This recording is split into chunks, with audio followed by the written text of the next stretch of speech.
Hi hello ಸ್ನೇಹಿತರೆ, ಎಲ್ರಿಗೂ ಮತ್ತೊಂದು ಹೊಸ ವಿಡಿಯೋಗೆ ಸ್ವಾಗತ.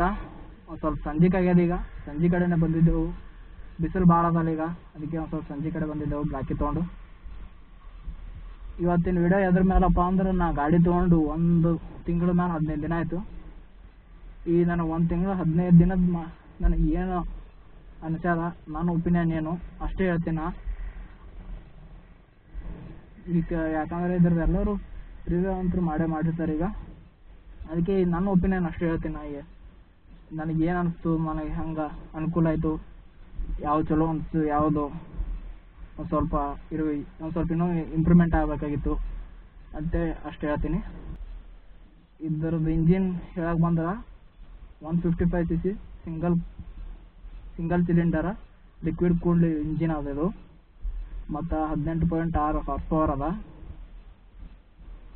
ಮತ್ತು ಉಳಿಕಿದ್ದೆಲ್ಲ ನೀವು ಗೂಗಲ್ದಾಗ ನೋಡಿದಂತೂ ಬಂದೇ ಬರ್ತವೆ ಇದ್ರ ಬಗ್ಗೆ ಪೂರಾ. ನಾ ಈ ಗಾಡಿ ತೊಗೊಳಕ್ಕೆ ಮೇನ್ ಕಾರಣ ಏನಂತಪ್ಪ ಅಂದ್ರೆ, 1 mileage, 2 top speed, 3 look, 4 maintenance ಕಮ್ಮಿ. ಇವು 4 ಪಾಯಿಂಟ್ ಜಾಸ್ತಿ ಆಗಿರುವ ನನಗೆ ಇಷ್ಟ ಆಗಿದ್ದು ಪೂರಾ ಇದೆ. ಆಸ್ತಿ ತೊಗೊಂಡ್ರೆ ಹೆಚ್ಚಿಗೆ ಮೇಂಟೆನೆನ್ಸ್ ಮಾಡ್ಬೇಕು, ಮೈಲೇಜ್ ಕಮ್ಮಿ ಕೊಡ್ತಾವೆ, ಟಾಪ್ ಎಂಡಿಗೆ ಇದಕ್ಕೆ ಬೀಟ್ ಮಾಡೋಕ್ಕಾಗಲ್ಲ. ಇದು 155cc ಆಗಿದ್ರು 200cc ಬೀಟ್ ಮಾಡ್ತವೆ. ಇನ್ನೇಗೆ ಜಸ್ಟ್ NS ಮತ್ತು 155 ನೋಡ್ಕೊಂಡೆ ಬಂದೆವು. ಟಾಪ್ ಎಂಡಿಗೆ ಬೀಟ್ ಮಾಡೋಕ್ಕಾಗಲ್ಲ. ಇನಿಷಿಯಲ್ ಪಿಕಪ್ ಆದ ಉಳ್ಕಿದ ಗಾಡಿ ಒಳಗೆ 200cc ಅಂದ್ರೆ ಮತ್ತು ಇನಿಷಿಯಲ್ ಪಿಕಪ್ ಇರೋದೆ. ಫಸ್ಟಿಗೆ ಪಿಕಪ್ ತೊಗೋತಾವೆ ಜಲ್ದಿ, ಪಿಕಪ್ ಒಳಗೆ ಇದು ಹಿಂದೆ ಬೀಳ್ತವೆ. ಇದೊಂದು ಕರೆ ಹೇಳ್ತೀನಿ, ಪಿಕಪ್ ಒಳಗೆ ಇದು ಹಿಂದೆ ಬೀಳ್ತದೆ. ಅದು ಟಾಪ್ ಎಂಡಿಗೆ ಇದು ಮಾತ್ರ ಬೀಟ್ ಮಾಡೋಕ್ಕಾಗಲ್ಲ. 200cc ಬೈಕ್ KTM ಇರಲಿ NS ಇರಲಿ ಬೀಟ್ ಮಾಡೋಕ್ಕಾಗಲ್ಲ. ಯಾಕಂದ್ರೆ ಇನ್ನೇಗ ನೋಡಿ ಅದು ಆಯಿತು. ಮತ್ತು ಮೈಲೇಜ್ ನೀವು ಎವ್ರೇಜ್ 70 ಅಂದರೆ 80 ಇಟ್ರೆ ಆರಾಮ್ ನಿಮಗೆ 40ರಿಂದ 45 ಮೈಲೇಜ್ ಗ್ಯಾರಂಟಿ ಕೊಟ್ಟೇ ಕೊಡ್ತಾವೆ. ನಾ ಈ ಸದ್ದ ಹೊಡೆದಿದ್ದು ನೋಡಿದ್ರೆ 42 43 ಮೈಲೇಜ್ ನನಗೆ ಕೊಟ್ಟಾವ. ಆದ್ರೆ ವಿಡಿಯೋ ಮಾಡಿದ್ದು ಯಾವುದು ಆ ಕಡೆ ಈ ಕಡೆ ತಿರುಗಾಡೋ ಮುಂದೆ ನೋಡೀನಿ. 40ರಿಂದ 42 ಕಿಲೋಮೀಟ್ರ್ ನನಗೆ ಕೊಟ್ಟದ. ಮತ್ತು ಇದ್ರೊಳಗೆ ಮೇಂಟೆನೆನ್ಸ್ ಕಮ್ಮಿ ಅಲ್ಲ, ಏನು ಜಾಸ್ತಿ ಮೇಂಟೆನೆನ್ಸ್ ಬರೋಂಗಿಲ್ಲ. ಅದೊಂದು ಉಳಿತಾಯ, ಮೈಲೇಜದೊಂದು ಉಳಿತಾಯ. ಮತ್ತು ಈ ಲುಕ್ಕಿಗೋಸ್ಕರನೇ ಇದು ತೊಗೊಂಡಿದ್ದು. ಇದು ದೊಡ್ಡ ಸೈಜ್ LED ಲೈಟ್ ಬರ್ತಾವಲ್ಲ, ಈ ಲುಕ್ಕಿಗೋಸ್ಕರನೇ ಇದು ತೊಗೊಂಡಿದ್ದು. ಮತ್ತು ಇದು ಸ್ಪೋರ್ಟ್ಸ್ ಬೈಕ್ ಥರ ಹಿಂಗೆ ಬೆಂಡ್ ಹಾಕಿ ತೊಡಿತಾರ, ಅದು ಒಂದು ಭಾಳ ಇಷ್ಟ ಆಗಿತ್ತು ನನಗೆ, ಅದಕ್ಕೆ ತೊಗೊಂಡೆವು. ನಮ್ಮೊಂದು ಸ್ವಲ್ಪ ಹಿಂದಿನ ಟೈರ್ ದೊಡ್ಡದದ, 180 ಅದ, ಅದಕ್ಕೆ ಒಂದು ಸ್ವಲ್ಪ ದೊಡ್ಡ ಟೈರ್ ಕಾಣ್ತದೆ. ನೋಡಿದಾರೆಲ್ಲ ಎರಡು ದೊಡ್ಡದು ಅಂತಾರೆ. ದೊಡ್ಡ ಸೈಜಿನ ಹಾಕ್ಸದ ಟೈರ. ಮುಂದಿನಂತರೂ ನಾರ್ಮಲ್ ಅದ. ಇದು ಟಾಪ್ ಸ್ಪೀಡ್ ಯಾಕೆ ತೋತದಂದ್ರೆ, ಇದು ಏರೋಡೈನಾಮಿಕ್ ಒಳಗದ. ಮತ್ತು VVA ಟೆಕ್ನಾಲಜಿ ಅದ ಇದ್ರೊಳಗೆ. VVA ಟೆಕ್ನಾಲಜಿ ಏನಪ್ಪ ಅಂದ್ರೆ, ಫಸ್ಟ್ನೇದು ಎಷ್ಟು ಪವರ್ನಾಗ ನಮಗೆ ಪವರ್ ಜನ್ರೇಟ್ ಮಾಡ್ತದೆ, ಲಾಸ್ಟ್ವರೆಗೂ ಅದೇ ಪವರೇ ನಮಗೆ ಜನ್ರೇಟ್ ಮಾಡ್ತಿರ್ತದೆ. ಅದಕ್ಕೆ ಟಾಪ್ ಸ್ಪೀಡ್ನಾಗ ಅಷ್ಟು ಓದ್ತದ, ಯಾವುದೂ ವೈಬ್ರೇಷನ್ ಇಲ್ಲದೆ ಓದ್ತದೆ ಗಾಡಿ, ಆರಾಮಾಗಿ ಓದ್ತದೆ, ಟೆನ್ಷನ್ ಇಲ್ಲದೆ. ಅದಕ್ಕೆ ಇದೊಂದು ಬೈಕ್ ಆಗ್ಯದ. ಈಗ ನಮ್ಮ ಊರಾಗಂತೂ ಎಲ್ಲರೂ ಬರೀ R15 ಎಲ್ಲ NS 10 ಮುಗೀತು, 210 ಮುಗೀತು. ನಾವು ತೊಗೊಂಡಾದ್ಮೇಲೆ ಭಾಳ ಬಂದವ R15 ಸಿಂದಗಿ ಒಳಗೆ. ಯಾರ ಕೈಯಾಗ ನೋಡಿದ್ರು ಬರೀ R15ನೇ ಕಾಣಲತ್ತಾವ ಈಗ. ಇದ್ರದ್ದು ಮೇನ್ ಡಿಸ್ಅಡ್ವಾಂಟೇಜ್ ಏನಪ್ಪ ಅಂದ್ರೆ, ನನಗೆ ಅನ್ಸಿದ ಒಂದು ಹೆಡ್ಲೈಟ್ ಭಾಳ ಕ್ಲಿಯರ್ ಇಲ್ಲ. ರಾತ್ರಿ ಒಳಗೆ ಅಷ್ಟೇ ಒಂದು 60ರಿಂದ 70 ಸ್ಪೀಡ್ನಾಗ ಹೋಗ್ಬೋದು. ಜಾಸ್ತಿ ಸ್ಪೀಡ್ನಾಗ ಹೋದ್ರೆ ಜಾಸ್ತಿ ಜಲ್ದಿ ಕಾಣಂಗಿಲ್ಲ, ಮುಂದೆ ಏನಾರು ಬಂದರೂ ಪಟ್ನೆ ಕಾಣಂಗಿಲ್ಲ. ಎಕ್ಸ್ಟ್ರಾ ಫಾಗ್ ಲೈಟ್ ಹಾಕೋಬೇಕು ನಾವೇ. ಫಾಗ್ ಲೈಟ್ ಒಂದು ಹಾಕ್ಸ್ಕೊಳಮ್ಮ. ಮತ್ತು ಇದ್ರೊಳಗೆ ಡಿಸ್ಅಡ್ವಾಂಟೇಜ್ ಅಂತೂ ನನಗಂತೂ ಏನೂ ಕಂಡಿಲ್ಲ. ಎಲ್ಲ ಅಡ್ವಾಂಟೇಜ್ಗಳೇ ಅವ. ಯಾಕಂದರೆ ಎಲ್ಲ ರೊಕ್ಕ ಉಳಿತಾಯ. ಮಿಡ್ಲ್ ಕ್ಲಾಸ್ ಹುಡುಗರದು, ಎಷ್ಟೋ ಹುಡುಗರದು ಡ್ರೀಮ್ ಬೈಕ್ ಇದು. R15 155cc ಆದ್ರೂ R15 ಮಿಡ್ಲ್ ಕ್ಲಾಸ್ ಹುಡುಗರದು ಎಷ್ಟೋ ಮಂದಿ ಡ್ರೀಮ್ ಅದು. ನಮ್ಮದು ಒಂದು ಟೈಮ್ನಾಗ ಡ್ರೀಮ್ ಇತ್ತು, ಈಗ ಕಂಪ್ಲೀಟ್ ಆಗ್ಯದ ಅಷ್ಟೇ.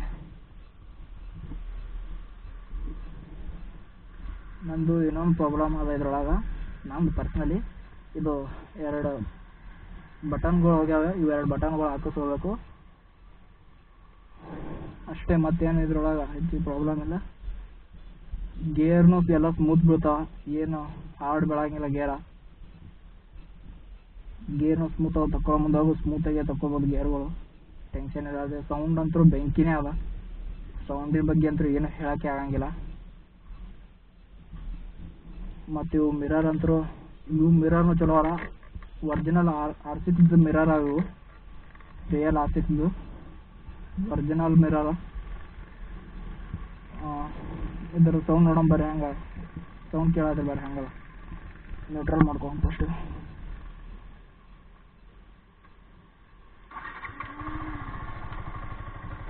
ಇದು R15 ಸೌಂಡ್ ಅದ.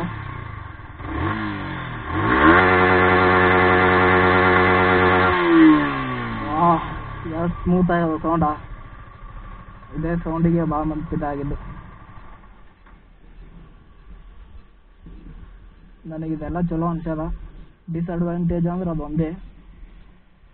ಮತ್ತು ಇನ್ನೊಂದು ಏನಪ್ಪ ಅಂದ್ರೆ, ಜಾಸ್ತಿ ಲಾಂಗ್ ಟೂರಿಗೆ ಹೋದ್ರೆ ಒಂದು ಸ್ವಲ್ಪ ಫಸ್ಟ್ ಸ್ಟಾರ್ಟಿಂಗ್ ಇತ್ತಂದ್ರೆ ಒಂದು ಸ್ವಲ್ಪ ಬ್ಯಾನ್ ಅಥವಾ ದೂರ ಅದು ಹೋಗ್ಬೇಕಾಗಿತ್ತಂದ್ರೆ, ಆಮೇಲಿಂದ ಮತ್ತು ಎಲ್ಲ ತಾನೇ ರಿಕವರ್ ಹಾಕೋದು ಬರ್ತಾ, ಪ್ರಾಕ್ಟೀಸ್ ಹಾಕೋದು ಬರ್ತಾ. ಯಾಕಂದ್ರೆ ಡೈಲಿ ಇದೇ ಗಾಡಿ ಹೊಡಿತಿರ್ತೀವಿ, ಪ್ರಾಕ್ಟೀಸ್ ಆಗೇ ಆಗ್ತದೆ. ಮತ್ತು ಆಫ್ ರೋಡಿಂಗ್ ಮಾಡ್ಬೋದು. ಆಫ್ ರೋಡಿಂಗ್ ಅಂದ್ರೆ ಪೂರಾ ದೊಡ್ಡ ಆಫ್ ರೋಡಿಂಗ್ ಮಾಡೋಕೆ ಬರೋಂಗಿಲ್ಲ, ಅಷ್ಟೇ ಮಿಡ್ ರೇಂಜಿನದು ಆಫ್ ರೋಡಿಂಗ್ ಮಾಡ್ಬೋದು. ಇದ್ರೊಳಗೆ ಆರಾಮಾಗಿ ಮಾಡ್ಬೋದು. ದೂರ ಊರಿಗೆ ಹೋಗ್ಬೇಕಾಗಿತ್ತಂದ್ರೆ ಬ್ಯಾಗ್ ಅದು ಹಾಕೊಂಡು ಹೋದ್ರೆ ಒಂದು ಸ್ವಲ್ಪ ಬ್ಯಾನ್ ಆಗ್ತದೆ. ಅದಕ್ಕೆ ಹಿಂದಿನ ಸೀಟಿಗೆ ಅದು ಕಟ್ಕೊಂಡು ಇದಕ್ಕಂದ್ರೆ ಎಕ್ಸ್ಟ್ರಾ ಏನು ಹಾಕ್ಕೊಂಡು ಹೋಗ್ಬೇಕು. ನಾನು ಇನ್ನೂ ಎಲ್ಲಿ ಹೋಗಿಲ್ಲ, ಅಷ್ಟೇ ಒಂದು 60-70 ಒಳಗೆ ಇದ್ದೀನಿ, ಎಲ್ಲಿ ದೂರ ಹೋಗಿಲ್ಲ. ಇನ್ಮೇಲೆ ಹೋಗಮ್ಮ, ನಿಮ್ಮ ಸಪೋರ್ಟ್ ಹಿಂಗೆ ಬರಬೇಕು. ನಂದು ಇನ್ನೊಂದು, ಹೋದ ಸಲ ವಿಡಿಯೋಕ್ಕೆ ಹೆಚ್ಚಿಗೆ ವ್ಯೂಸ್ ಬಂದಾವ, ನಂದು ಅಷ್ಟು ವ್ಯೂಸ್ ಇನ್ನಾದರೂ ಹೋಗಿದ್ದಿಲ್ಲ ಯಾವುದಕ್ಕೂ. ಥ್ಯಾಂಕ್ಸ್ ಫಾರ್ ಸಪೋರ್ಟ್, ಹಿಂಗೆ ಸಪೋರ್ಟ್ ಇರಲಿ.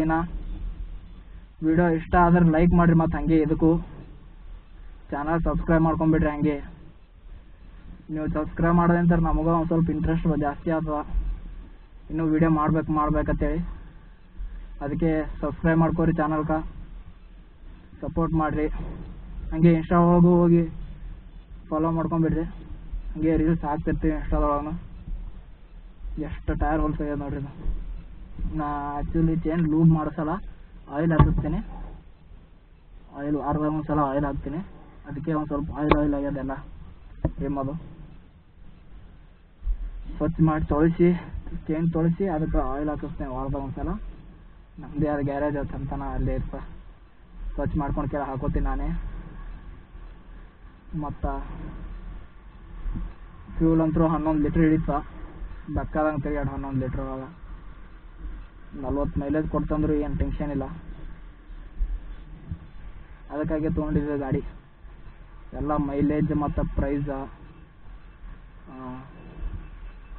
ಲುಕ್ಸ, ಸೂಪರ್ ಬೈಕ್ ಥರ ಲುಕ್ ಬರ್ತಾ, ಸೌಂಡು ಖತರ್ನಾಕ್ ಅದ, ಟಕ್ಕರ್ ಕೊಡ್ತದೆ 200cc ಬೈಕ್ಗಳಿಗೆ. ಅದಕ್ಕೆ ಒಂಥರ ಖುಷಿ ಗಾಡಿ ತೊಗೊಂಡು. ಮತ್ತು ಡುವೆಲ್ ಚಾನಲ್ ABS ಅದ, ಬ್ರೇಕ್ನು ಮಾತ್ರ ಮಸ್ತ್ ಅದಾವ, ಭಾರಿ ಬ್ರೇಕಿಂಗ್ ಸಿಸ್ಟಮ್ ಅದ. ಇದು ನಮ್ಮ ಅಣ್ಣಂದು ID ಆಕ್ಷನ್ ಇದೆ, ನಂದು ಹಾಕ್ಸ್ಬೇಕಂತ ಮಾಡಿದೆ, ನಮ್ಮ ಅಣ್ಣದ ಆಕ್ಷನ್ ನಾನು ಹಾಕ್ಸ್ಬೇಕು. ಒಬ್ರೊಬ್ರು ಇದು ಪ್ಯಾಷನ್ಗೆ ಹಾಕೊಂಡು ತಿರುಗಾಡ್ತಾರೆ ಇದು ಡಬ್ಬಿ, ಆದರೆ ನಂದು ಇದು ಒರಿಜಿನಲ್ ಅದ, ಬ್ರೇಕ್ ಆಯಿಲ್ ಅದ. ಇದು ಯಾವುದು ಸ್ಟ್ರಿಂಗ್ ಅಲ್ಲ, ಏನೂ ಅಲ್ಲ, ಬ್ರೇಕ್ ಆಯಿಲ್ ಅದ. ಇಲ್ಲೊಂದು ಅದ, ಎರಡು ಬ್ರೇಕ್ ಆಯಿಲ್ ಅವ. ಭಾಳ ಮಂದಿ ಕೇಳ್ತಾರೆ ಇದಕ್ಕೆ ಏನು ಸ್ಟ್ರಿಂಗ್ ಹಾಕಿ ಏನಂತೇಳಿ. ಸ್ಟ್ರಿಂಗ್ ಅಲ್ಲದು, ಬ್ರೇಕ್ ಆಯಿಲ್ ಅದ. ಮತ್ತು ನನಗೊಬ್ಬ ಕಮೆಂಟ್ ಮಾಡಿದ ವಿಡಿಯೋ ಒಳಗೆ, ಇದು ಓನರ್ಶಿಪ್ ಎಷ್ಟನೇ ಓನರ್ಶಿಪ್ ಬ್ರೋ ನಿಮ್ದು ಅಂತೇಳಿ.